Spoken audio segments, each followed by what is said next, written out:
Добрый вечер. Эфир телеканала АТВ продолжает программа «Бугунь». И я, ее ведущий Роман Спиридонов. И начнем мы с такой темы. Третий комитет Генеральной Ассамблеи ООН по социальным и гуманитарным вопросам принял обновленную и улучшенную резолюцию ситуации с правами человека в Автономной Республике Крым и Севастополе. Она осуждает нарушение прав человека в оккупированном Крыму. Резолюция осуждает и оккупацию, и полуострова. И речь не идет в том числе и о навязывании российского гражданства, проведении незаконных избирательных кампаний, изменение демографического состава населения Крыма. Речь не идет о подавлении национальной идентичности, а также дискриминации жителей полуострова, включая крымских татар, украинцев и лиц, принадлежащих другим этническим группам.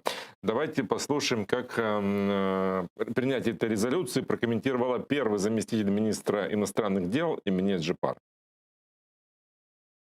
Наші акценти розставлені на спробі Росії як держави-окупанта змінити Крим демографічно, етнічно і ментально, залякуючи через систематичні переслідування, асимілюючи через насаджування російського громадянства і ненависть до України і її громадян, колонізуючи через масове переселення на півострів своїх громадян і витіснення наших людей з півострова. А с нами на связи Петр Олещук, политолог. Добрый вечер. Добрый вечер.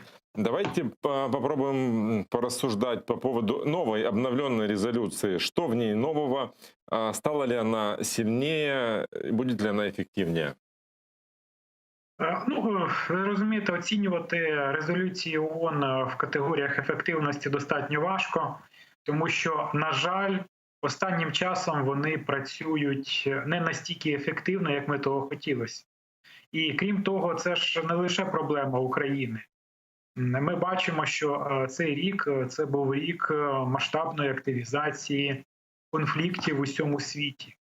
Це не лише Україна, не лише пострадянський простір, Африка, знову ж таки активізація бойових дій в Західній Сахарі, де, до речі, мова так само йде про порушення резолюції ООН. Тому ми повинні до цього ставитися відповідним чином, як до чергового підкріплення позиції щодо українського статусу Криму, а також того, що Росія системно здійснює порушення прав людини в окупованому Криму, на окупованих територіях. І нам постійно про це треба наголошувати, тому що таким чином ми вписуємо наші, давайте відверто, локальні проблеми у загальносвітовий контекст і показуємо, що це, власне, не є якась вузька проблема України, це проблема загалом усього світу. Тому що це ж стосується навіть не лише, наприклад, суверенітету України, навіть не лише порушення прав людини. Це стосується екологічних викликів, які так само виникли у зв'язку з окупацією Кримського півострова на території ОРДЛО. Це стосується і безпеки судноплавства, зокрема в Чорноморському регіоні. І багатьох інших проблем. Нам постійно про це треба нагадувати, і я думаю, в такому контексті ми повинні розглядати цю резолюцію. Несмотря на то, что вы говорите об эффективности этих резолюций, говорить сейчас сложно, но, тем не менее, Россия все равно рефлексирует на них, реагирует и каждый раз делает свои заявления с попытками опровергнуть. Они в очередной раз заявили, что Россия соблюдает права человека в Крыму, в оккупированном, и там заявили, что разворот Киева к европейским ценностям получился какой-то неправильный, и Украина перестала быть самостоятельной страной, способной поддерживать правопорядок и обеспечивать права человека на своей территории. То есть уже звучат обвинения в том, что мы сами не справляемся с ситуацией, и нечего, мол, им пенять. Це абсолютно відома всім схема, яка застосовується ще з радянських часів, за типом «а у вас негрів лінчують».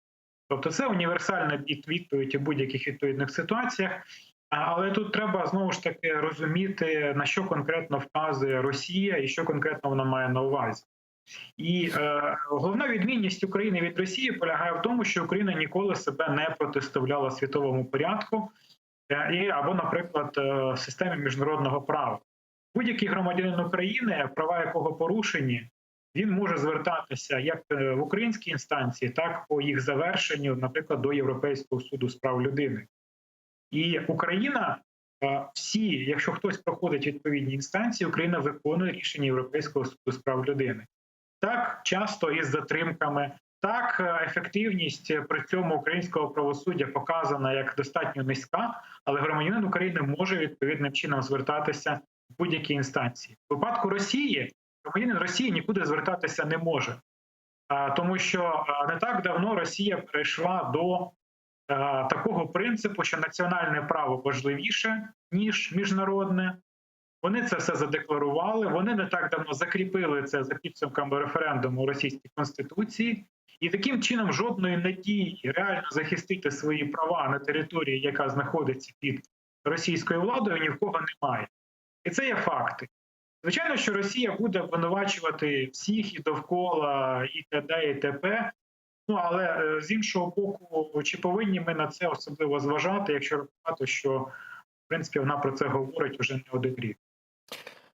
Понятно, что вода камень точит, и это можно отнести как к резолюциям нашим, которые принимаются на Генеральной Ассамблее ООН, так и к ответной реакции России.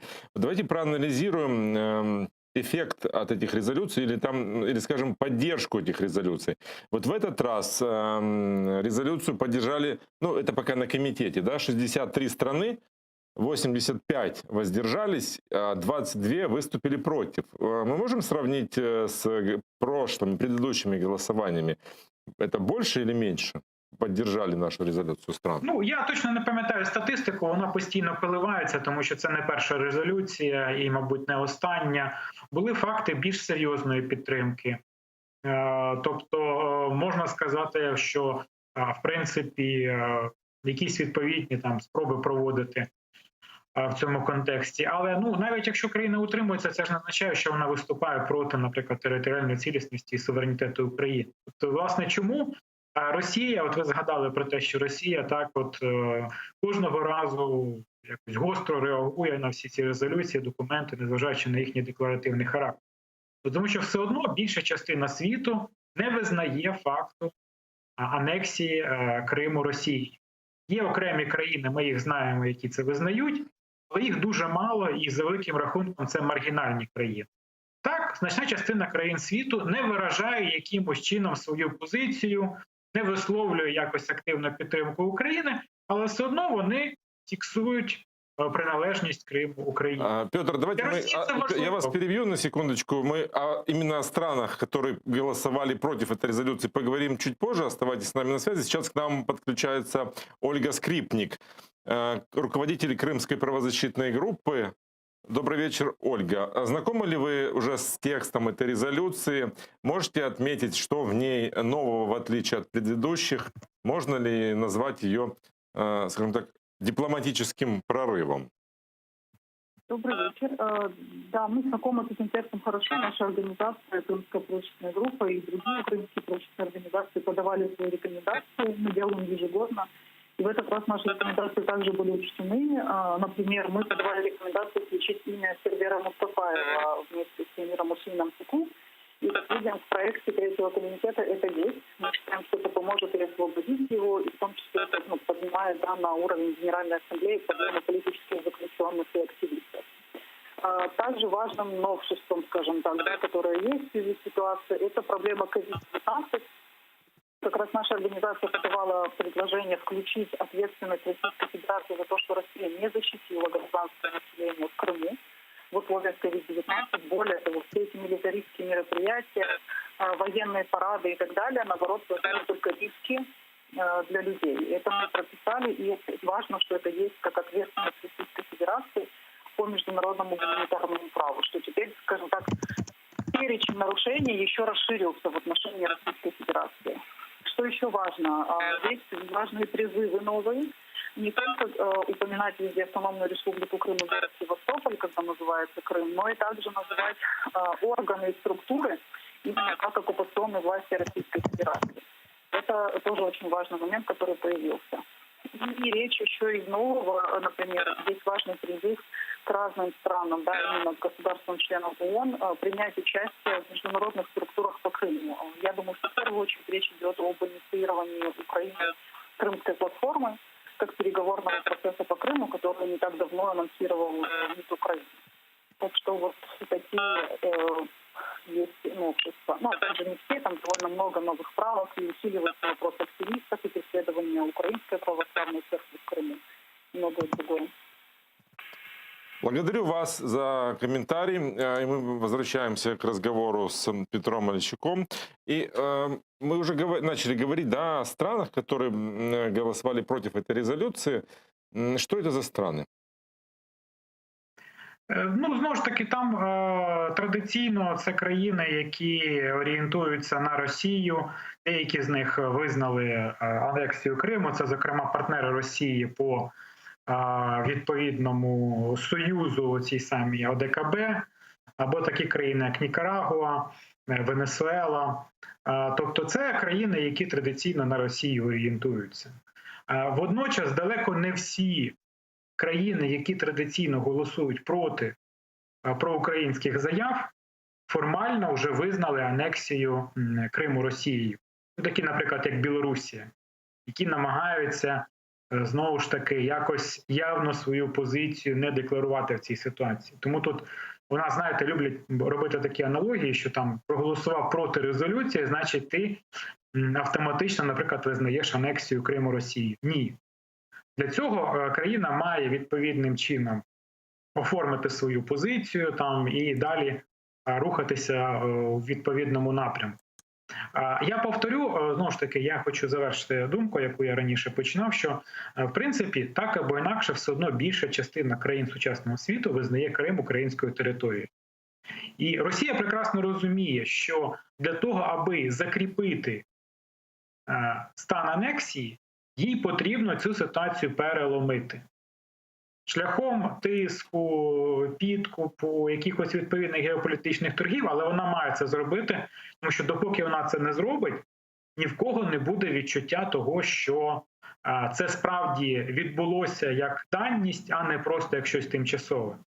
І тому у неї справді така дуже жорстка, бурхлива реакція. Але я більш ніж переконаний, що ця реакція, вона глобально нічого не змінить.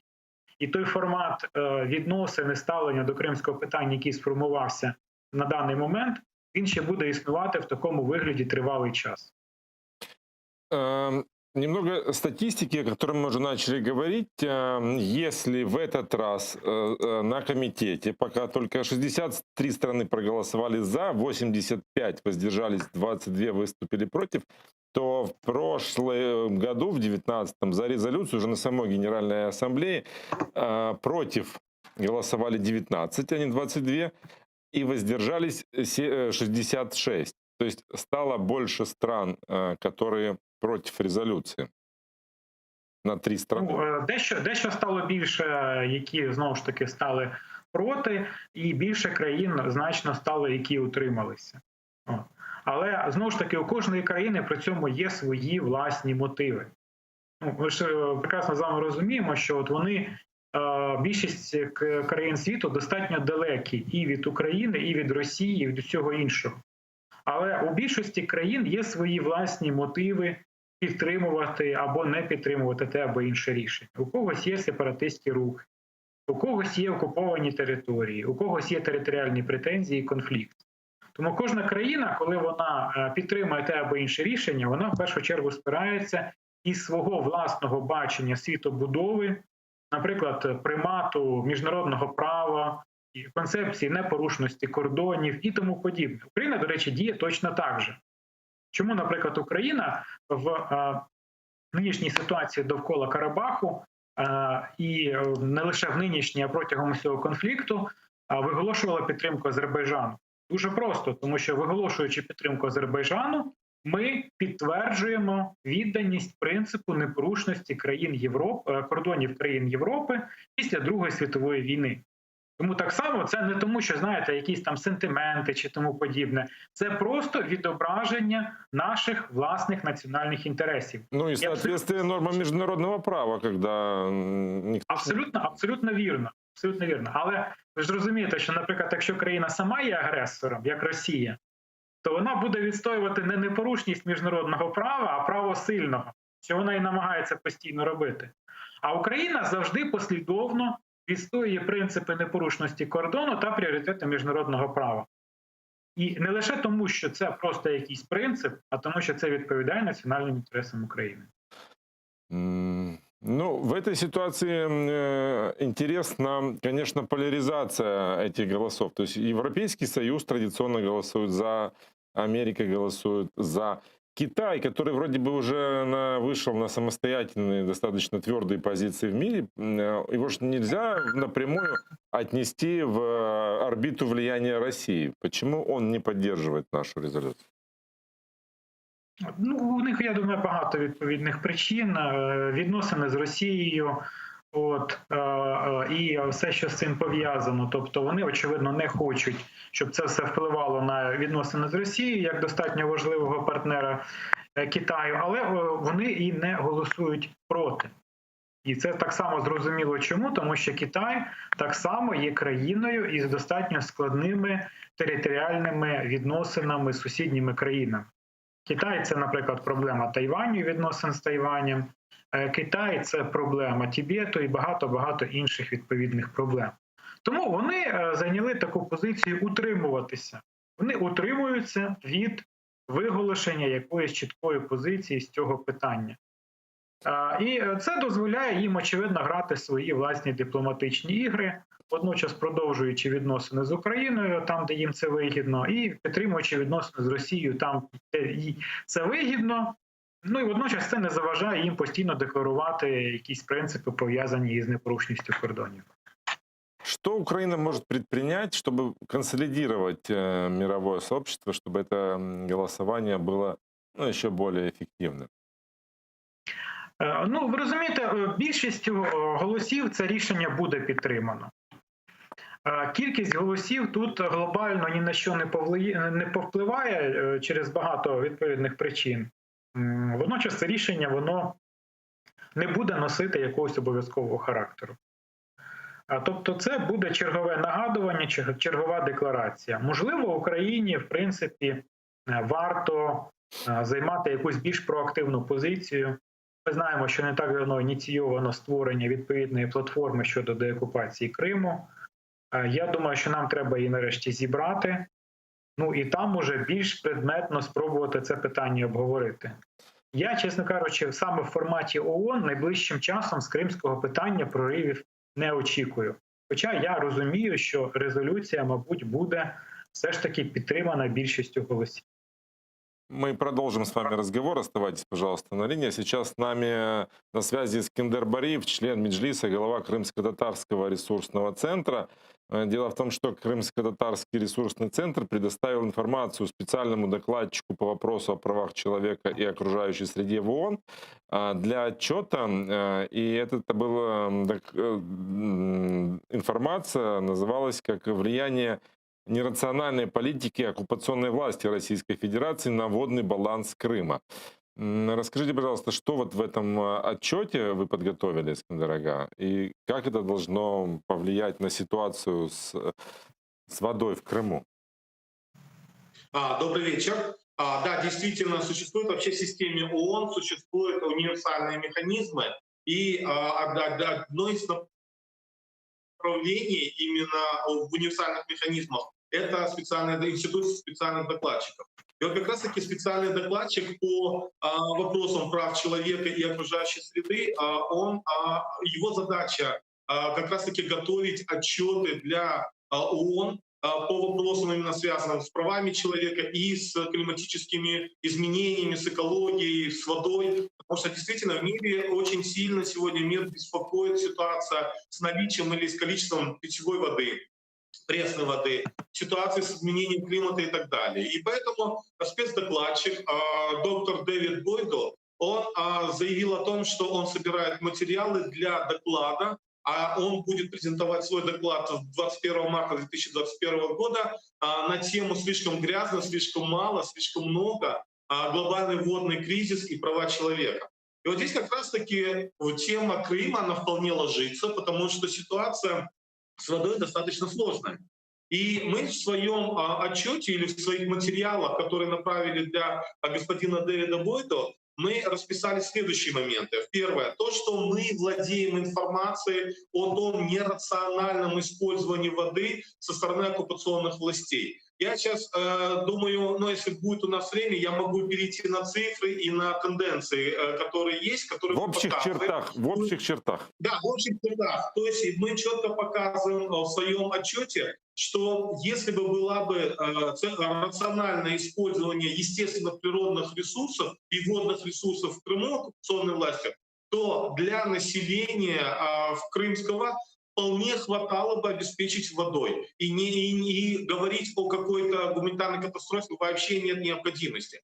Таким образом, мы четко обосновываем, что для обеспечения воды достаточно, вот раньше до оккупации Крыма необходимо было 1100 миллионов кубометров в год, из них 155 миллионов кубометров необходимы для населения. То здесь, соответственно, вот та вода, которая поступала по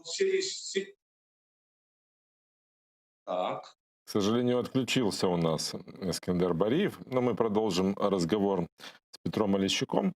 Ну, раз уже начали тему воды, давайте, может быть, если можем его продолжить.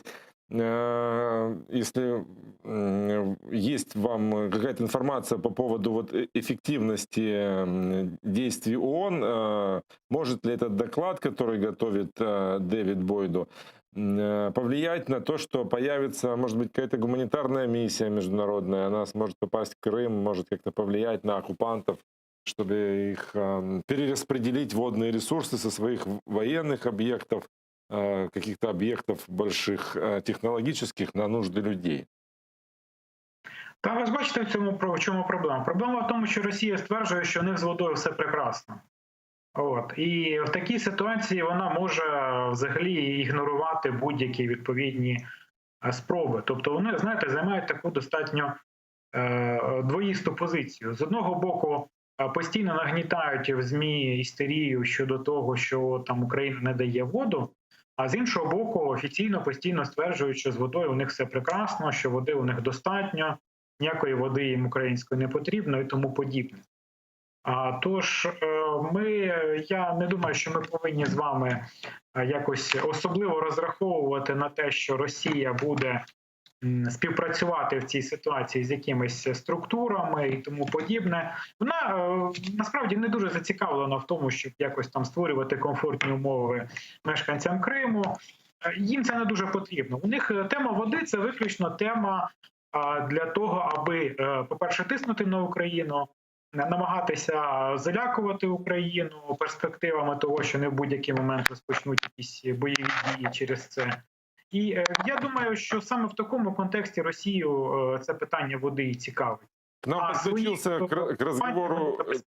подключился к нашему разговору Эскендер Бариев. Мы уже продолжили без вас обсуждать тему воды в оккупированном Крыму и пытаемся проанализировать, как это повлияет на, собственно, ситуацию с водой в оккупированном Крыму. Может ли это как-то привести туда какие-то гуманитарные миссии? Вот наш коллега Петр Олещук говорит, что Россия все равно будет игнорировать любые решения ООН. Но Россия, вы понимаете, она будет публично заявлять, она будет, конечно же, препятствовать, допустим, поступлению каких-то гуманитарных миссий или представителей миссий Организации Объединенных Наций или других международных организаций на территорию Крыма через Украину. Это однозначно. Но при этом всем Россия, она является субъектом Организации Объединенных Наций, она является субъектом других международных организаций, она будет за это держаться, потому что для нее это очень важно на международном уровне. Поэтому вот любой доклад, любой отчет, любое упоминание о Крыме и в контексте воды, и именно нерационального и преступного использования питьевой воды, которая и так немногочисленна в Крыму, это все дает определенные посылы, определенные поводы для обсуждения и ведения санкционной политики в отношении Российской Федерации.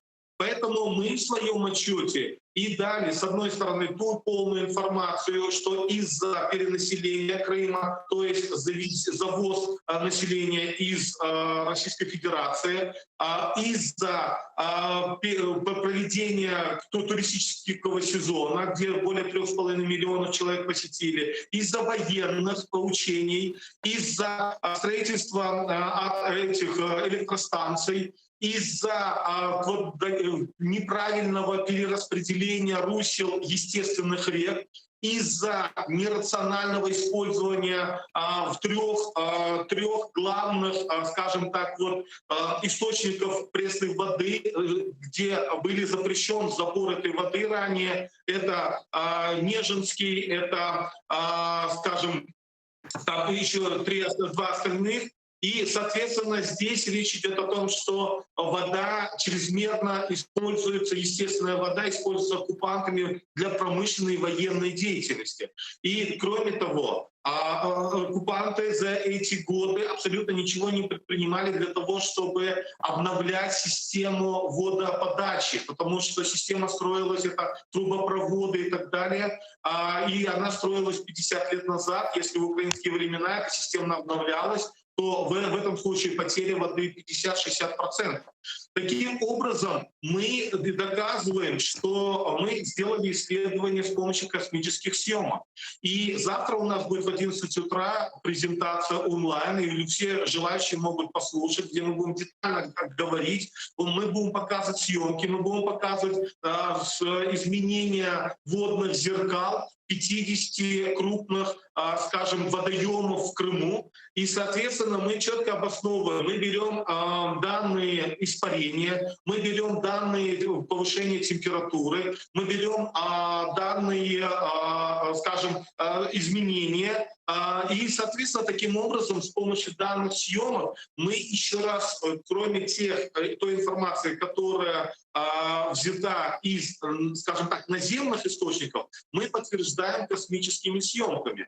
И таким образом там появляется очень интересная картина, что в 2020 году на самом деле осадков было не меньше, чем в 2014 или 2015 году. Там интересная картина, что вода уменьшается больше в том месте, где изменение температуры было менее таким значительным, или испарение было меньше, нежели в других на территории других источников Крыма. Но это как раз-таки является серьезным доказательством того, что здесь явное вмешательство антропогенное, то есть вмешательство человека. То есть в данном случае мы говорим об оккупационной власти. И вот такая нерациональный такой подход и преступный, он на самом деле создает серьезные проблемы для всего человечества. Потому что когда мы говорим уже сегодня о Крыме, то мы сегодня говорим о том, что даже не ради того, чтобы восстановить баланс водный, а ради того, чтобы восстановить процесс для восстановления баланса, уже требуется 50 лет по данным наших экспертов. И поэтому сегодня мы, Украина, украинское государство, мы, общественники, правозащитники, должны, Меджлис крымско-татарского народа, должны системно и четко показывать, что в Крыму оккупационная власть уничтожает экосистему Крыма. В том числе через нерациональное использование воды. Благодарю вас, Искандер Ага, что были с нами на связи. Искандер Бариев, член Меджлиса и руководитель Крымско-татарского ресурсного центра о катастрофической ситуации в оккупированном полуострове, причем не столько с водой, сколько с ее нерациональным использованием.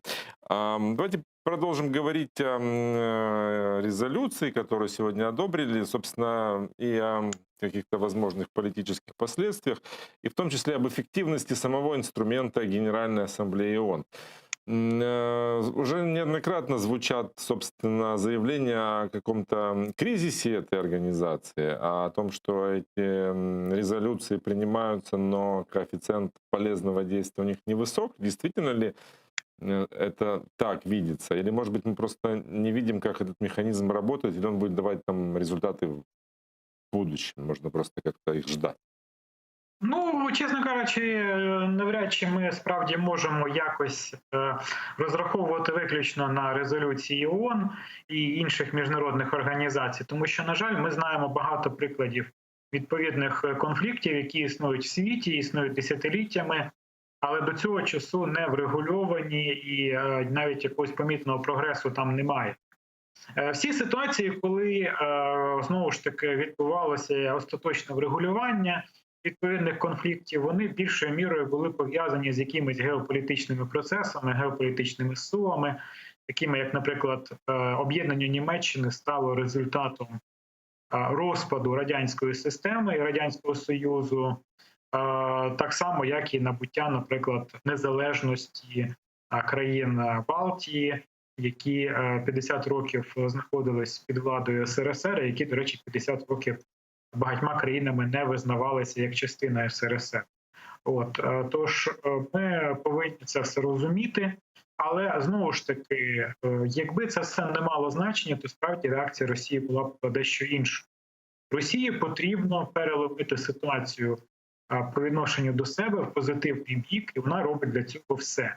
Ми повинні їй цій ситуації протистояти. Це так само певний фронт боротьби, де ми повинні не відступати і не давати Росії просунутись навіть на крок вперед. Це, знову ж таки, певний фронт боротьби, ми повинні це розуміти. Что это за фронт? Ну, у нас как бы есть нормандский формат, да, но он буксует. Есть санкции, но они европейские, но они как бы есть и без нашего, по большому счету, участия. Нормандський формат – це інше. Нормандський формат, він поширюється лише на ситуацію на Донбасі. Це загальна проблема, вона сформувалася не сьогодні і не вчора. В момент підписання Мінських домовленостей сформувалася таким чином ситуація, що предметом обговорення за участі Росії є лише ситуація на території Донбасу. Крим на даний момент виведений із цього обговорення. Але коли я говорю про фронт – це не обов'язково якісь виключно переговори. Фронт – це ще й, крім того, загалом дипломатична ситуація, це і те, які країни визнають публічно територіальну цілісність України, які ухиляються від цього визнання, які готові надавати підтримку Україні, які ні. Це загалом достатньо широкомасштабна проблема, яка не зводиться виключно до ситуації в ООН, нормандському форматі чи будь-якому іншому форматі. І це ситуація, яка, мабуть, буде тривати досить довго. Навіть країни, які мають набагато більш серйозні ресурси, аніж Україна, вони так само борються за будь-який факт визнання або невизнання своєї територіальної цілісності. Тому що, наприклад, Китай, він дуже жорстко слідкує за тим, як у всьому світі ті або інші країни визнають або не визнають Тайвань, і одразу достатньо серйозні дипломатичні санкції по їх відношенню застосовує. Хоча Китай теж таки об'єктивно за своїми ресурсами країна неспівмірно більш потужна, ніж Україна. Нам так само необхідно це все відслідковувати, нам необхідно впливати на суспільну думку в світі, на позицію тих або інших країн, незалежно від того, які рішення ухвалює ООН, які рішення обговорюються і ухвалюються в тому самому нормандському форматі. И вот один из инструментов – это Крымская платформа, да, о которой вы начали уже говорить, затронули. Заявлено таким чином. Да? Ми поки що не можемо нічого сказати про її роботу, тому що це поки що декларація. Вона повинна бути втілена в конкретний майданчик, там повинні проведені якісь переговори, за їх підсумками ми вже з вами будемо оцінювати їх ефективність чи якісь інші параметри. Але для нас важливо, що ми намагаємося щонайменше повернути питання Криму в площину міжнародної дискусії. Тому що, на жаль, тривалий час питання Криму, начебто, залишалося виведено за спокій. Тобто, з одного боку, резолюції про територіальну цілісність України голосуються, а з іншого боку, чи робиться щось, наприклад, щодо включення переговорного процесу, включення в Криму в переговорний процес. Наприклад, це стосується цієї самої платформи. Тобто нам найголовніше в цій ситуації – це започаткувати, в принципі, те, що Крим, яка позиція Росії? Питання Криму закрито. У них в будь-якій ситуації питання Криму закрито. А ми повинні нагадати, що воно абсолютно не закрите. Більше того, його навіть поки що ніхто за великим рахунком не відкривав. І про нього за великим рахунком поки що серйозно не говорили. Нам потрібно цей процес започаткувати зараз. варіант це в тому числі і ця платформа. Як вона буде працювати, побачимо. Как вы оцениваете попытки реанимировать Будапештский меморандум? Ну, ви розумієте, в принципі, Будапештський меморандум, він показав свою ефективність в лапках в 2014 році. З цього часу Будапештський меморандум використовується Україною виключно як засіб морального тиску на країни Заходу, які його підписали і за великим рахунком не виконали. Очевидно, що чогось, окрім подібного морального тиску, на даному етапі він нам принести не може. Але це не означає те, що, наприклад, ми знову ж таки зобов'язані про нього забути. Зовсім ні. Я думаю, що ми про нього постійно повинні нагадувати, тому що це черговий приклад моральної відповідальності світу перед Україною. Тому що це ж стосується, знову ж таки, не лише інтересів самої України. Це стосується всіх інтересів всіх країн світу. Тому що якщо хтось дає якісь зобов'язання і починає їх ігнорувати, ну це ж може позначитися абсолютно непрогнозовано в будь-якій ситуації в майбутньому. Тому ми про це так само будемо нагадувати. Але чи принесе, наприклад, нам Будапештський меморандум якусь перемогу в цій війні? Ну ні. Це абсолютно інше. А для чего тогда, ну, конечно, мы напоминаем, но вот этот вот пятый опрос из опроса важных вопросов Владимира Зеленского, он до сих пор, да, происходит объяснение, что он имел в виду. Вот вы для себя поняли, что в этом вопросе, о чем он был? Про Будапештський. Ну, я не знаю, я не формулював ці питання, я не маю до них відношення, я можу лише припускати. Я можу припускати, що це може бути аргумент для того, щоб це питання підняти на якомусь міжнародному рівні. От, ну, чому, наприклад, ми починаємо говорити про Будапештський меморандум, нам говорять, а чому, наприклад, ви саме зараз це питання піднімаєте? Ну, а ми можемо послатися, наприклад, на це опитування. Ну, це суто гіпотетично, я нічого стверджувати не можу. В будь-якому випадку Будапештський меморандум не буде інструментом, який реально забезпечить вирішення проблеми територіальної цілісності України. Але, ну, як моральне нагадування про відповідальність світу перед Україною, ну, можливо, про нього і варто нагадувати. Бывший посол в США Украины Валерий Чалый в одном из наших эфиров предположил, что за этой формулировкой такой мудреной может стоять намек на то, что мы можем возобновить производство ядерного вооружения.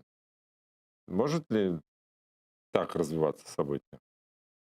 Ні, ну натякати ми можемо, звичайно. Є, в принципі, для цього можливості. Чи реально ми перейдемо до виробництва ядерної зброї? Ну, навряд чи, чесно кажучи, це питання зараз на часі. Тому що зараз виробництво ядерної зброї, воно може погіршити відносини з Україною і з багатьма іншими країнами світу. Миттєво цю саму ядерну зброю ми не одержимо, ресурсів на це треба буде витратити багато, а найголовніше, я не зовсім розумію, як саме в цій ситуації вона нам допоможе. Ну, ми будемо статус ядерної держави. Ну, статус ядерної держави, ви розумієте, це така дуже хитра річ, тому що ядерна зброя – це не зброя, яку ти хочеш реально застосовувати. Тому що я не думаю, що комусь в світі, включно з самою Україною і Росією, потрібна ядерна війна між Україною та Росією. От. Це зброя як відповідний аргумент тиску, як останній аргумент у відповідних переговорах тощо. Але питання застосування цієї зброї – це питання завжди таке достатньо складне і неоднозначне. І знову ж таки, чи буде хтось готовий в Україні суто теоретично застосувати ядерну зброю в якійсь ситуації, це питання дуже складне. Тому, ви розумієте, ядерна зброя – це теж не панацея. Особисто я думаю, що для вирішення багатьох задач України нам цілком достатньо розвивати традиційні озброєння, але нормально розвивати армію. Тому що нам же ж знову ж таки не потрібні якісь випалені в ядерний попіл території. Нам потрібні повернення нормальне українських територій, українських громадян. Як це зробити? Це питання окреме. Ви розумієте? Я маю з цього приводу свої власні думки, свої власні погляди, але це все може бути предметом дискусії. Але я, в принципі, розумію логіку, що, наприклад, ми можемо використовувати фактор ядерної зброї як фактор в переговорному процесі, як фактор відповідного геополітичного тиску тощо. Це все може бути. Але, знову ж таки, не треба, от знаєте, у нас завжди люблять вигадувати якісь магічні пігулки і на них потім сподіватися. Ну, немає в цій ситуації єдиної магічної пігулки, яка все у нас вилікує і так далі. Це все має бути комплексно. І дипломатичні переговори, і розвиток армії, і набуття Україною реальної геополітичної ваги – це все в комплексі нам може допомогти. Лише в комплексі. Благодарю вас за вашу позицию, за что были с нами в эфире. Петр Олещук, политолог, международник. Мы с ним обсуждали принятие Комитетом Генеральной Ассамблеи ООН резолюции по Крыму и о возможных дипломатических и политических последствиях этой резолюции. А сейчас с нами на связи Сергей Гармаш, представитель Украины в трехсторонней контактной группе и главный редактор издания «Остров». Добрый вечер, Сергей. Добрый вечер. Сегодня пришла новость о том, что украинская делегация предлагает российским коллегам в трехсторонней контактной группе по мирному урегулированию ситуации в Донецкой и Луганской областях активизировать работу контактной группы в части в сфере безопасности, политической и гуманитарных направлениях. То есть речь идет, я так понимаю, о том, чтобы ускорить работу над разблокированием КПВВ и обменом людьми, которые взаимно удерживаются. И очень часто приходят, кроме этой новости, достаточно противоречивые, связанные то с заявлением о 5 шагах, о выборах уже в марте на оккупированных территориях. Как вы оцениваете эффективность работы трехсторонней группы, собственно, вашу работу? Очень большой пласт вопросов вы мне задали. Давайте начнем с сегодняшнего, да, с предложения интенсифицировать. Да. Значит, обратите внимание, что это предложение возникло после видеоконференции, видеовстречи, скажем так, внешнеполитических советников стран Нормандской четверки, которая произошла 13 числа, и после которой Россия обвинила Германию и Францию в предательстве. Лавров даже применил это слово «предательство». Да? Потом еще Захарова, это речник российского МИДа, также, скажем так, очень жестко отреагировала на решение вот этого полусаммита, да, то есть внешнеполитических советников глав Нормандской четверки. О чем это говорит? О том, что действительно сегодня позиция Украины, Германии и Франции консолидирована. 3 страны, скажем так, оказывают дипломатическое давление на Россию с целью все-таки выполнить решение Парижского саммита, который произошел год назад, 9 декабря 2019 года, которым предусматривается обмен пленными всех на всех, которым предусматривается открытие 2 новых КПВВ. И мы знаем, что Украина открыла со своей стороны, скажем, в Луганской области, в Золотом и Счастье, вот буквально 10 ноября эти КПВВ, которым предусматривается, по-моему, 19 участков разминирования и 4 участка по разведению сил и средств. Вот Украина выполнила фактически все свои обязательства и готова к проведению нормандского саммита. Россия, скажем так, мы знаем, что она заблокировала, опять же, открытие КПВВ в Луганской области новых. Она блокирует открытие КПВВ в Донецкой области. Там работает из 7 всего 1 КПВВ, и то 2 раза в неделю. Она блокирует и разминирование, и разведение. Сначала с ценным условием этого отмену постановления Верховной Рады о они ставят нам условия отмены, вернее, не отмены, а принятия Верховной Рады, теперь уже постановления, которым бы Верховная Рада Украины утвердила их так называемый совместный план действий, да, то есть дорожную карту, они это так называют. Поэтому сейчас, вот буквально, когда мы с вами сейчас общаемся, да, проходит внеочередное заседание как раз гуманитарной подгруппы по требованию, опять же, Украины, Германии и Франции, где обсуждается вопрос, в первую очередь, обмена пленными. И я сейчас уже говорю не как член ТГК, а как аналитик, думаю, что если все-таки удастся, вернее, убедить или принудить Россию, да, к очередной нормандской встрече, то обмен, скорее всего, состоится, потому что России нужно выполнять все-таки тоже обязательства, взятые на прошлой нормандской встрече. Ну, либо нести как минимум политическую и, возможно, санкционную ответственность за их невыполнение. Россия пытается избежать этой встречи всячески. Поэтому, будет ли это или не будет, мне сейчас очень трудно сказать. Я увязываю в первую очередь возможность обмена с возможностью самой нормандской встречи.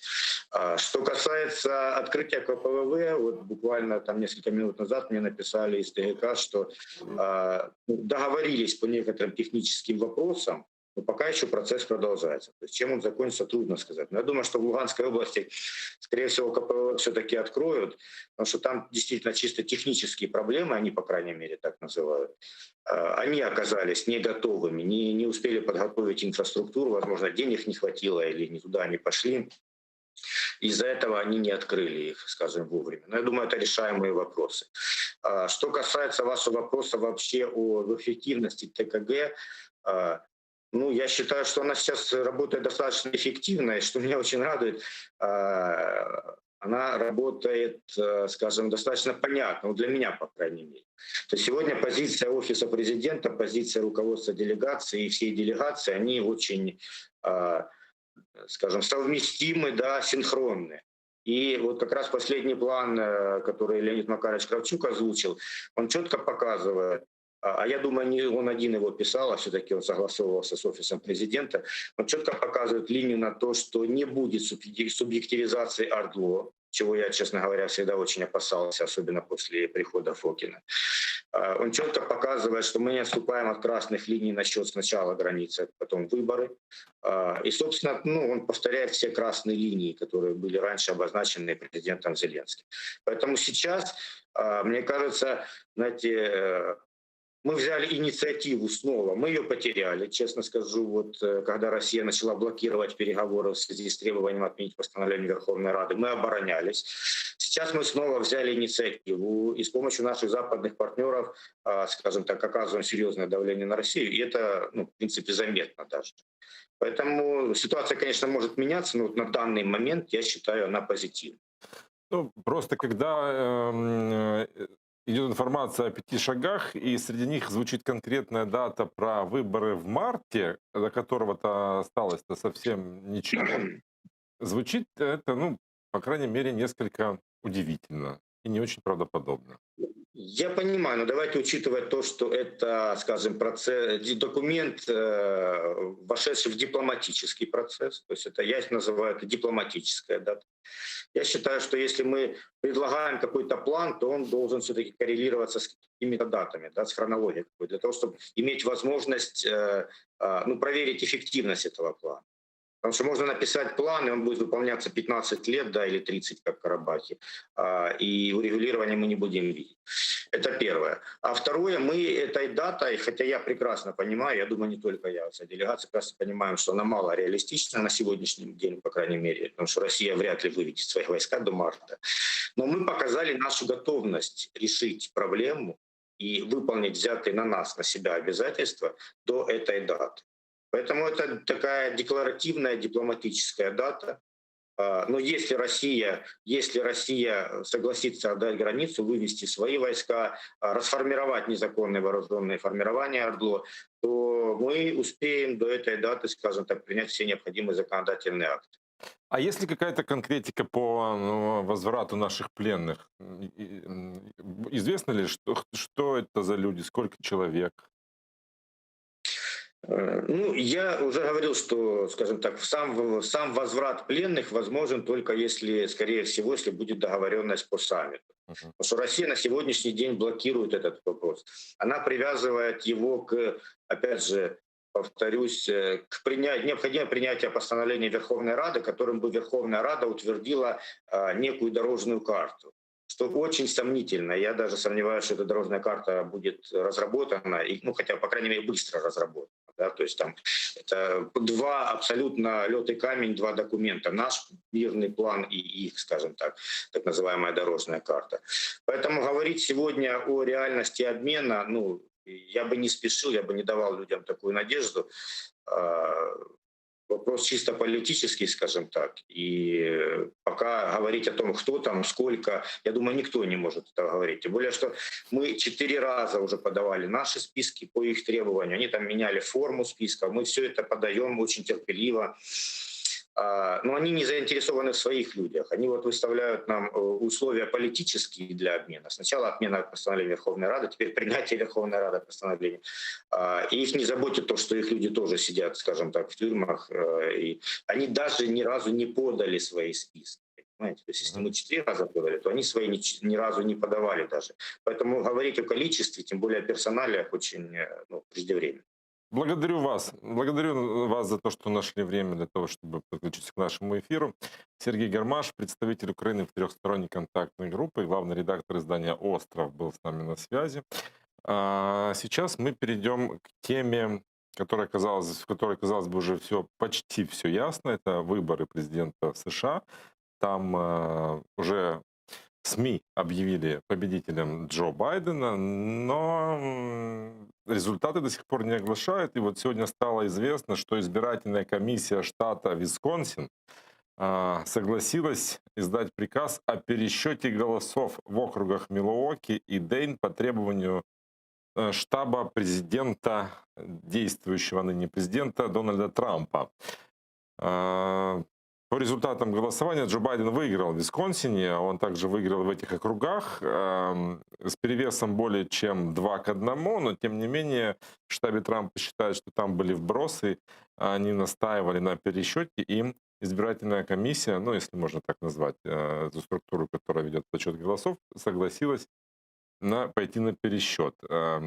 Что еще символично, Трамп выиграл выборы в Висконсине в 2016 году, и тогда у него не было никаких претензий к законности и не было требований пересчета. Вот и об этом мы поговорим с Александром Караевым, экспертом Совета внешней политики «Украинская призма».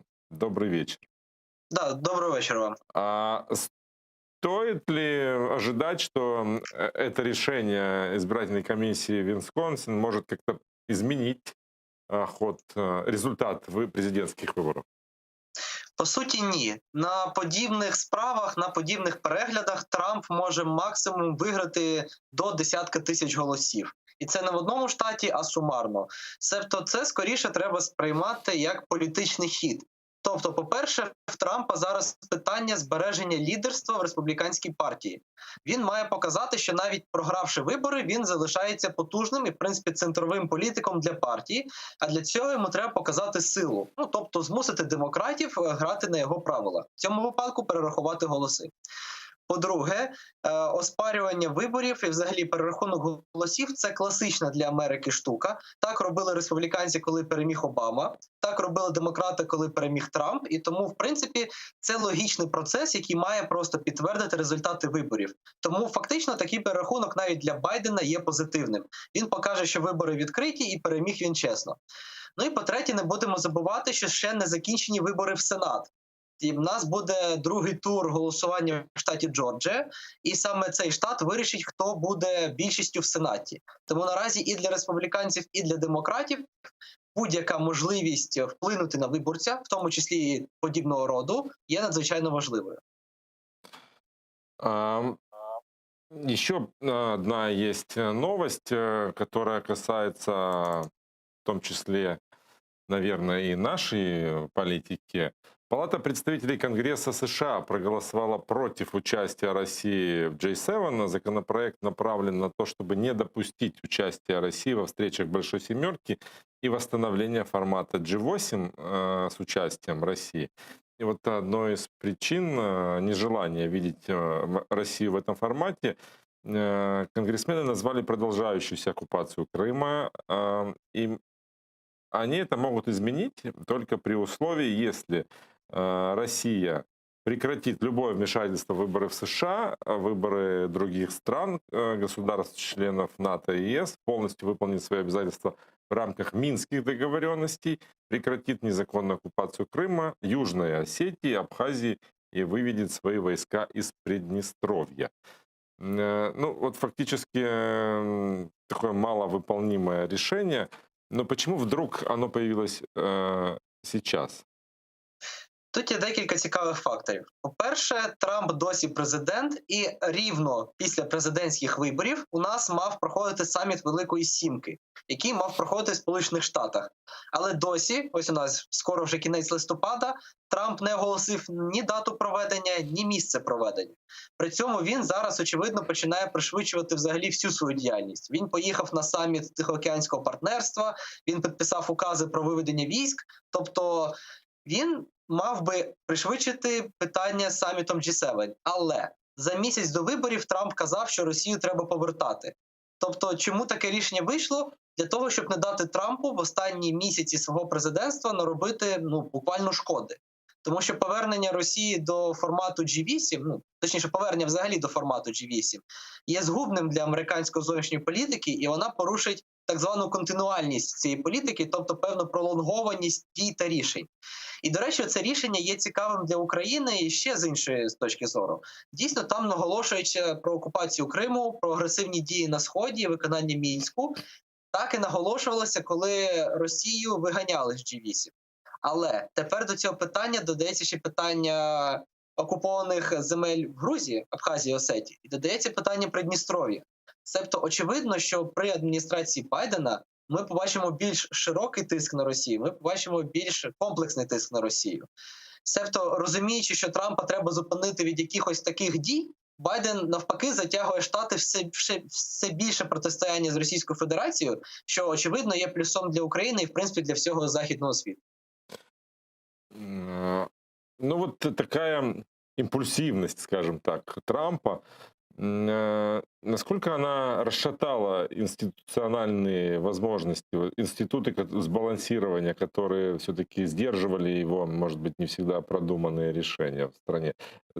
Понадобится ли Джо Байдену много усилий потратить на то, чтобы восстановить авторитет институций, скажем так, в стране? Мені здається, навпаки, 4 роки Трампа показали силу цих інституцій. Бо ми побачили, що дійсно Трамп творив дуже багато дивних речей, м'яко кажучи. Але при цьому йому не дали зробити нічого такого, що, в принципі, змістило б США з їх загального геополітичного курсу. Дійсно, були певні стратегічні кроки. Наприклад, перегляд зони вільної торгівлі в Північній Америці, перегляд відносин із союзниками по НАТО, вивід військ із Близького Сходу та Афганістану. Але загалом американська система показала, що при наявності настільки дивного президента, м'яко кажучи, як Трамп, вони змогли його врівноважити, вони не дали йому виконати його величезний план зі стіною, вони не дали йому виконати половину його активності щодо виходу з інституцій ООН або розриву відносин з Європейським Союзом. Тобто, навпаки, інституції США на фоні Трампа показали свою спроможність реагувати і балансувати. Дійсно, Байдену доведеться багато працювати над іміджем Америки, як ви правильно сказали. Америці доведеться багато повертати у багатосторонній дипломатії, особливо в спілкуванні з європейськими країнами і в форматі НАТО, і в форматі співпраці Америка-ЄС. Проте, якщо казати про інституції, вони показали свою силу, вони ствердилися, і багато в чому в Байдена буде інша проблема. Йому доведеться повертати силу для адміністрації Білого дому, яка за Трампа була багато в чому втрачена. Ну, если возвращаться с первой новости, с которой мы начали, о пересчете голосов, в истории США такие примеры когда последний раз были? Якщо не помиляюся, останній великий перерахунок голосів республіканська конкретно партія запитувала ще під час першої каденції Обами. Коли його вибрали, республіканці, звісно, споломошились і почали перераховувати. Якщо я не помиляюся, демократи намагалися зробити перерахунок голосів в 2016 році, коли переміг Трамп. Так що, в принципі, це в малих масштабах, в окремих округах і штатах це майже постійна історія. Але такої великого перерахунку, як зараз, я за останній час навіть не згадаю. А насколько это выглядит, да, понятно, это выглядит нетипично, да, для Соединенных Штатов, но вообще принцип вбросов, вот как общество готово воспринимать такие заявления Трампа о том, что были фальсификации, были вбросы, это же все-таки не Россия, где так происходит, не наша страна в период Януковича.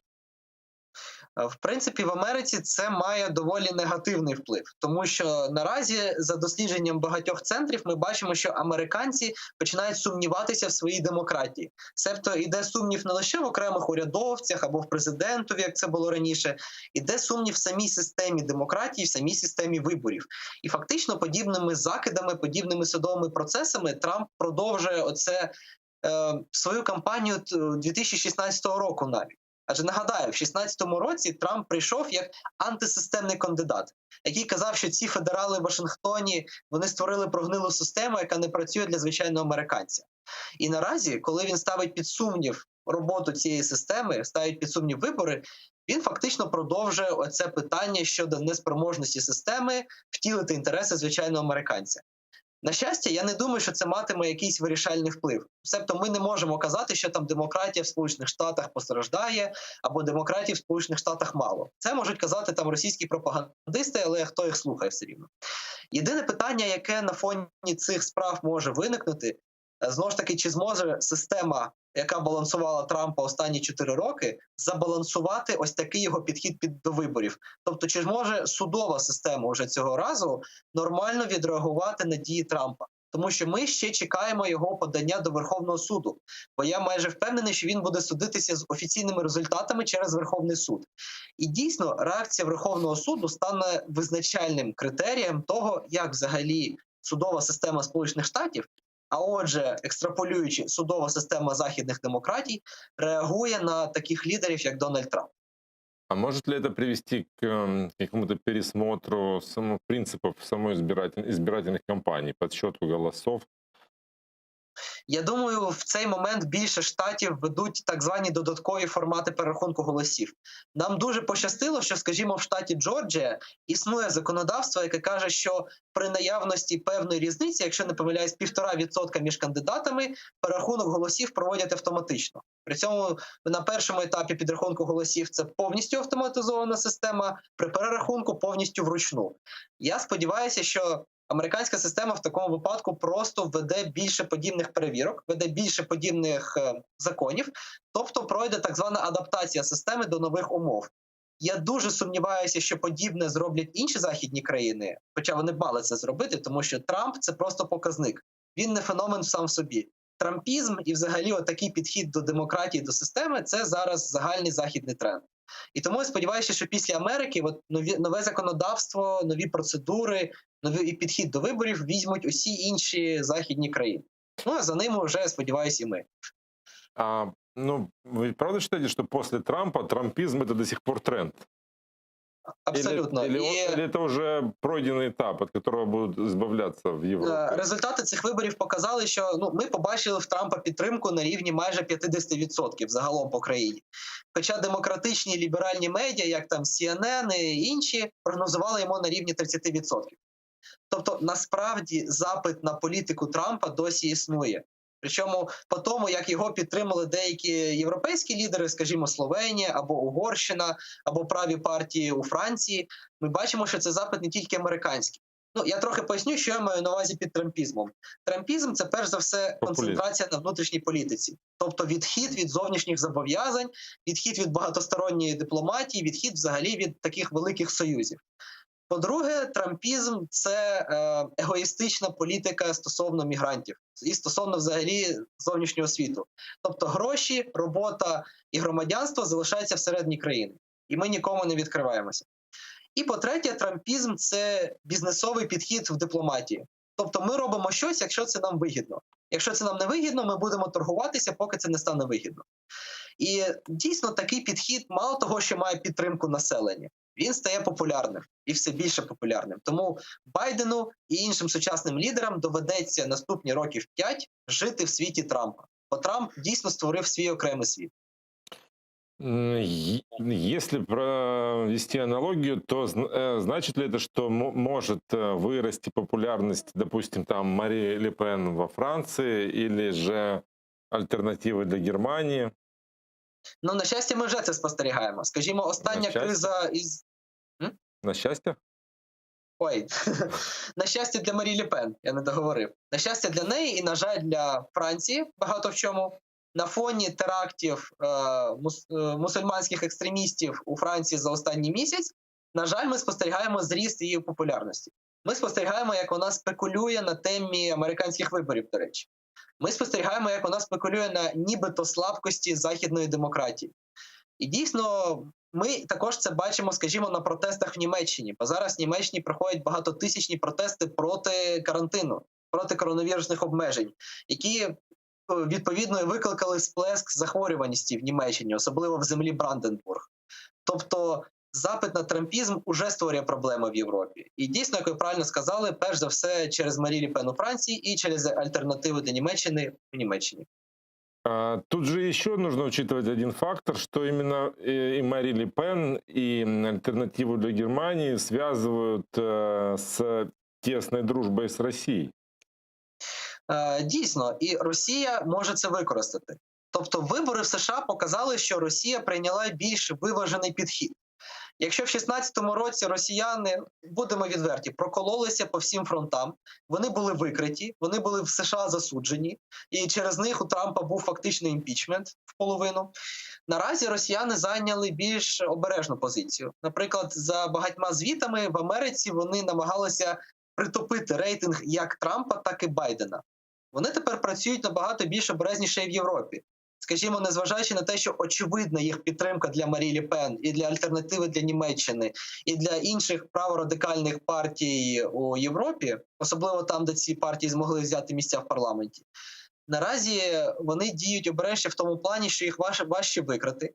Вони рекрутують набагато більше місцевих агентів, і вони доволі вдало, на жаль, використовують тему коронавірусу. Скажімо, вся інформаційна кампанія, яку зараз проводить Росія щодо своєї нібито дієвої вакцини «Спутник-5», вона націлена якраз на підтримку подібних партій. Найкращим підтвердженням цього буде те, що Угорщина в образі своєї лідируючої наразі партії хоче замовити багатомільйонну партію російської вакцини. Що, в принципі, на фоні повідомлень про успіхи AstraZeneca і Pfizer, ну, це нонсенс для Європи. Проте ми бачимо, як Росія педалює тему коронавірусу і таким чином також впливає на підтримку подібних популістів правих. Все-таки сложно понять взаимосвязь. Ну, взаємозв'язок такий, що Росії треба показати, по-перше, що не лише вона дієва, а дієві її союзники. Її союзники – це праві радикальні партії і праві популістичні партії. Скажімо, та ж партія Пісик в Угорщині, яка наразі тримає більшість в парламенті. І саме з подання депутатів партії Пісик і правлячої верхівки Угорщини, яка належить до тієї партії, вони намагаються проштовхнути на ринок російську вакцину. Причому роблять це скоріше не з державної точки зору, що Угорщина закупає в Росії вакцину, а що саме ця правопопулістська Пісик закупає цю вакцину в Росії і тим самим рятує Угорщину. Подібний сценарій проробляється і з іншими партіями. Скажімо, ми вже бачили навіть в альтернативи для Німеччини повідомлення з поздоровленнями з ефективністю російської вакцини. Тобто наступним кроком дійсно може стати спроба проштовхнути замовлення цієї вакцини. Тобто Росія через свою вакцину і свою нібито медицину хоче показати, що саме її друзі, праві популісти, є рятівниками Європи. І таким чином зробити їм новий імідж, що вони не маргінали політичної системи, а дійсно ті, хто розуміє, що відбувається. Як мінімум інформаційно. Благодарю вас за то, что были с нами на связи. Александр Краев, эксперт Рады зовнішньої политики «Украинская призма», был с нами на связи. И раз уже мы начали говорить о коронавирусе, о влиянии на мировую политику. Поговорим о коронавирусе в нашей стране. Более 13 тысяч больных за сутки было зарегистрировано. Это очередной такой вот печальный рекорд. Второй день более 250 смертей в сутки. Президент Владимир Зеленский подписал закон, который вводит штрафы для людей за пребывание в общественных местах и транспорте без масок. Причем не просто без масок, а без правильно надетых масок. Штрафовать будут от 170 до 255 гривен. И у самого президента повторный положительный тест.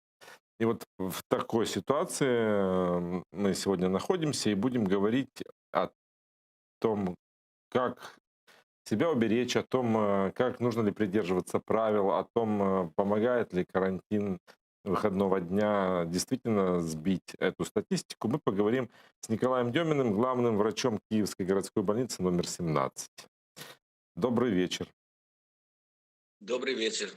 А ваша больница, она тоже занимается больными коронавирусом? Да, сейчас принимает больница коронавирус, 60 коек, которые именно работают на коронавирус. Ну, 60 в соотношении со всеми койками, которые у вас есть, это какой процент? Ну, это где-то 30%. Можете описать ситуацию? Вот сегодня еще пришла новость о том, что опять рекордное количество смертей от коронавируса в Киеве. Какая ситуация на самом деле? Вот вы как врач, который сталкиваетесь с ней каждый день. Действительно ли все сложнее и сложнее справляться, все труднее находить места в больницах? Ну, в больницах я не знаю, как на Украине и в Киеве, но у нас просто-напросто обеспечены все койки кислородом, и нет проблем в этом плане. А в отношении Украины, я думаю, что необходимо было бы организовать такие центры, допустим, в каких-то других учреждениях, не только в больницах, потому что больницы, они должны обеспечивать еще свою работу, которую они раньше делали. А необходимо это делать в каких-то спортивных комплексах, чтобы можно было... Это ведь сделать очень просто. Там только нужно поставить койки и обеспечить эту работу врачами. Врачи прошли бы, если бы это было организовано нормально, то врачи пришли бы. И, конечно, было бы это лучше делать в спортивных сооружениях. Выполняет ли министерство обязательства, связанные с доплатами врачам за работу с больными COVID-19? Ну, очень слабо обеспечивает это. Это дело почасовая оплата идет. Но я, честно говоря, не понимаю, почему должна быть почасовая оплата, если человек задействован целый рабочий день. Вот это мне непонятно. Ну, так если человек работает сверх нормы, это даже еще больше получается? Ну, должен получать больше, но он получает почасовой. Ты вот обследовал больного, вот, затратил 30 минут. 30 минут тебе начисляет, а остальное тебе не начисляет. То есть, если человек постоянно работает с больными, он не может не работать полный рабочий день. Он обязательно работает полный рабочий день, а оплачивается только по часам. Это, я думаю, что несправедливо. Достаточно ли оборудования, лекарств в вашей больнице? Ну, в нашей больнице достаточно и оборудования, и лекарств. Оборудование у нас абсолютно предназначено было для приема больных с политравмой, поэтому у нас полностью обеспечены дыхательными аппаратами, кислородом. Это все у нас обеспечено. Как вы оцениваете решение Кабинета министров о карантине выходного дня? Будет ли эффект? И я думаю, что большого эффекта не будет. Дело в том, что кроме выходного дня не ходить так сказать, рестораны и кафе, но это работает и эпицентр работает, и метро работает, где взаимосвязь людей очень большая, контакт очень большой. Я не думаю, чтобы в ресторане сидели 4 человека, и они представляли себе определенную угрозу для остальных. К вам кто-то прислушивается о том, как лучше обезопасить людей, как лучше составлять там медицинские протоколы? Есть у вас контакт с министерством? Конечно, есть контакт, нормальный контакт, это без проблем. Ну что ж, я благодарю вас за то, что были с нами на связи. Николай Демин, главный врач Киевской городской больницы номер 17, рассказал о состоянии дел в своей больнице и дал оценку решению Кабинета министров ввести карантин выходного дня. Впрочем, его оценка совпадает и с позицией и предпринимателей, и многих экспертов, которые говорят, что это скорее полумера, которая не приведет к полной остановке такого большого роста больных коронавирусом. 13 тысяч уже только за последние сутки было зарегистрировано в нашей стране. Это новый такой отрицательный рекорд. И 250 смертей за сутки. Это уже после карантина, который был на этих выходных. Но, как говорят специалисты, для того, чтобы понять, действительно ли этот карантин выходного дня принесет результат, нужно подождать хотя бы 2-3 недели, чтобы тогда проанализировать статистику. Ну а завершить наш час хочется чем-то все-таки приятным. И поэтому вот такая новость. Голосование за включение крымско-татарского орнамента «Орнек» в список нематериального культурного наследия ЮНЕСКО запланировано на осень следующего года. Об этом сообщила глава общественной организации Алия Эсмааджиева. Она с нами на связи. Добрый вечер, Эсмаханум. Добрый вечер, Аманбей. Поделитесь, пожалуйста, подробно новостями о том, что за работа была проделана. Действительно ли, что это уже могут голосовать, что мы уже в осенью следующего года можем рассчитывать, что Орнек станет нематериальным культурным наследием? Для начала я хочу поблагодарить вас за возможность говорить о самобытной культуре крымско-татарского народа. Согласно исследований, получение позитивных эмоций, ощущение радости укрепляет иммунитет и особенно помогает бороться с вирусом. Поэтому, наверное, маленькая частичка нашего с вами эфира совместного будет наш маленький вклад в укрепление иммунитета наших зрителей. Я постараюсь так хронологически просто восстановить вот весь этот объем работы, который был проделан для начала, чтобы зрители наши понимали. Благодаря совместной инициативе нашей общественной организации «Алем», команды нашей, которые находятся в Киеве, и непосредственно самих мастеров, практикующих Орнек, у нас возникла эта идея еще в 2017 году о возможности подать в ЮНЕСКО крымско-татарский орнамент. Мы начали работу над этим еще в 2017 году, и в 2018 году Орнек был признан элементом нематериального культурного наследия Украины и был включен в национальный список элементов НКС Украины. После этого мы начали уже совместную подготовку номинационного досье. Это тот документ, который подается непосредственно в ЮНЕСКО. Работа тоже над ним продолжалась там более года. И в 2019 году у нас была первая попытка подать этот элемент. И от Министерства культуры Украины в 2019 году в первый раз мы подали элемент, который точнее называется Орнек, крымско-татарский орнамент и знания о нем.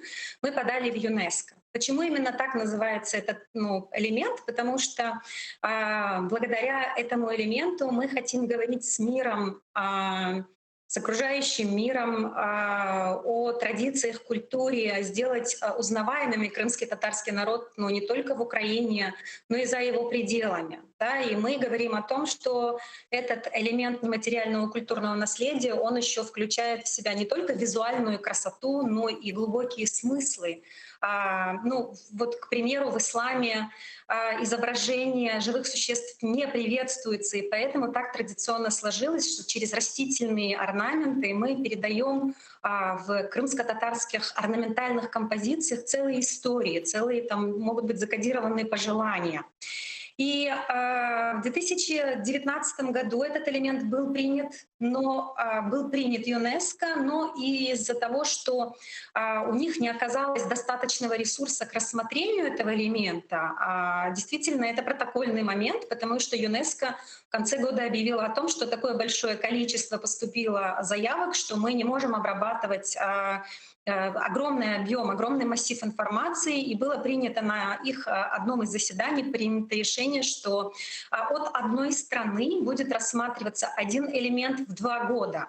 И таким образом наш элемент был помещен в такой backlog-список, да, backlog files. Вот. На следующий год мы обновили номинационные досье и подали его повторно уже от Министерства культуры информационной политики, и буквально через определенный промежуток, там небольшой промежуток времени, я получила письмо от секретаря Конвенции об охране нематериального культурного наследия ЮНЕСКО Тима Кёртиса, письмо о том, что наш элемент принят к рассмотрению, пакет документов в полном порядке, и он публикуется на сайте ЮНЕСКО, и на сегодняшний день мы размещены в специальный отдельный там, ну, вот, файл, папку документов, которые находятся в открытом доступе на сайте ЮНЕСКО. И это говорит о том, что мы действительно, наш элемент принят к рассмотрению. И действительно мы будем ожидать результатов голосования к концу следующего года.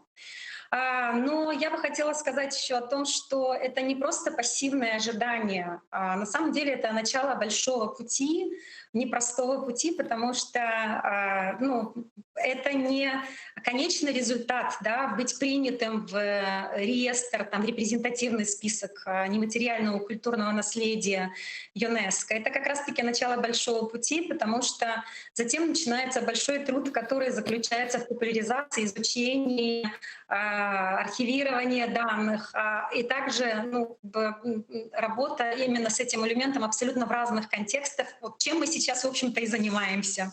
Ну вот, чтобы мне было понятно, что дает этот статус нематериального наследия ЮНЕСКО, как он помогает популяризировать Орнек в массы, скажем так, как он войдет?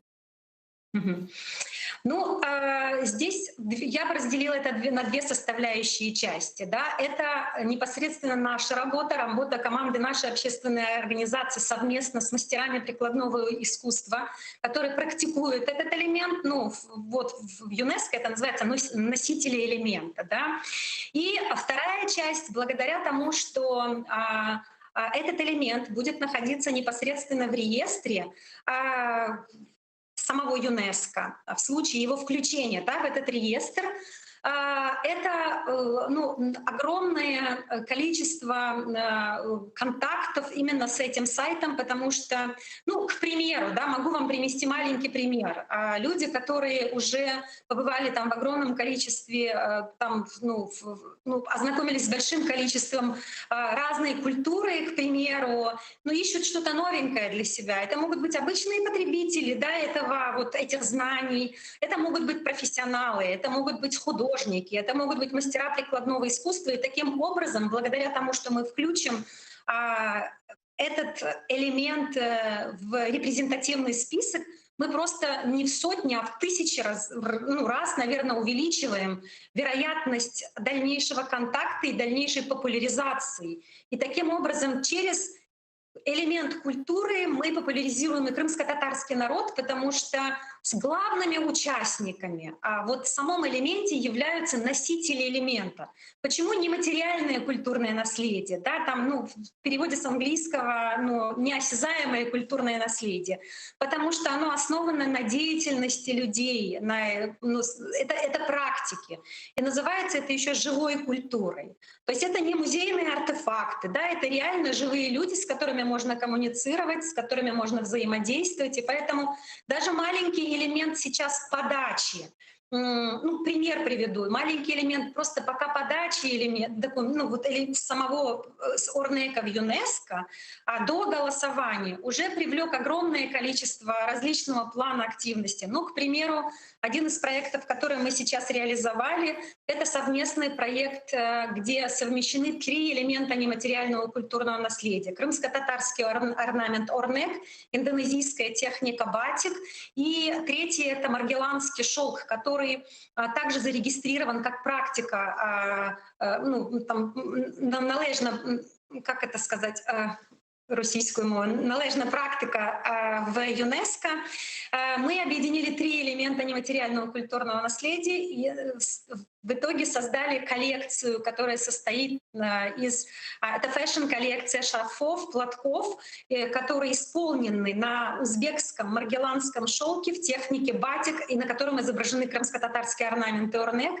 И мы уже получили приглашение от Индонезии представить после того, как вот, ну, решится вопрос с карантинными ограничениями уже непосредственно в Индонезии. То есть мы уже перешли на такой кросс-культурный диалог за просто десятки тысяч километров там, от Украины. Второй наш пример. В этом году мы реализовали проект, который назывался «Берекет».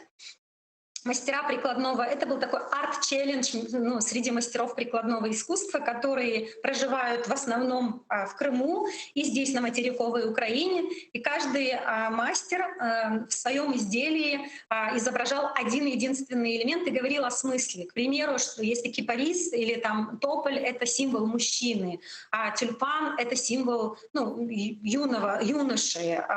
К примеру, там гвоздика — это символ женщины или мужчины, уже вышедших из репродуктивного возраста. Гуль, роза — это символ женщины. И каждый из мастеров в керамике, в вышивке, ну, мастер ткачества, да, там, на своем изделии изображал элемент в орнаментальной композиции. Таким образом, мы создали серию видеороликов, в которых они проговаривали значение этих элементов. И таким образом мы, ну, придали еще больше смысла этому. Да? Вот я повторюсь, может быть, не только, ну, визуальная красота, но и наши традиции, и наши обычаи, традиции, и вообще образ жизни крымских татар, которые вкладываются вот в этот смысл орнаментальных структур. И эти видеоролики мы расположили на нашем YouTube-канале, что вызвало тоже достаточно большой резонанс, потому что очень много людей обращаются к нам, пишут и проявляют интерес.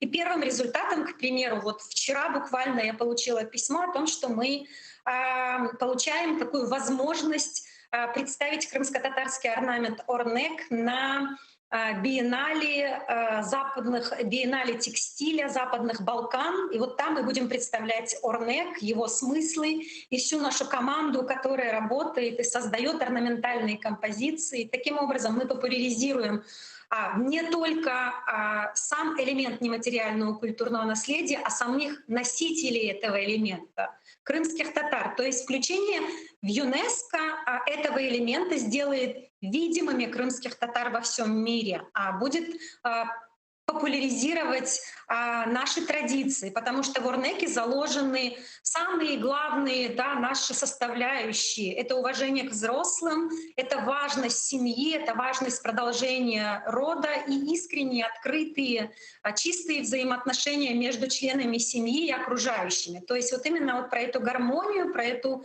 красоту взаимоотношений мы говорим в орнаментах, и, соответственно, таким образом мы популяризируем крымских татар во всем мире. Благодарю вас, Смаханум, за то, что так подробно рассказали о перспективах, о том, что это значит, и о том, как это важно популяризировать традиционный национальный орнамент. Эсма Джива, глава правления организации «Алем», была нашим гостем. И наше время в эфире подошло к концу. Вы не переключайтесь, сейчас в эфире Гульсум Халилова продолжит наш эфир. А вы смотрите нас и не болейте.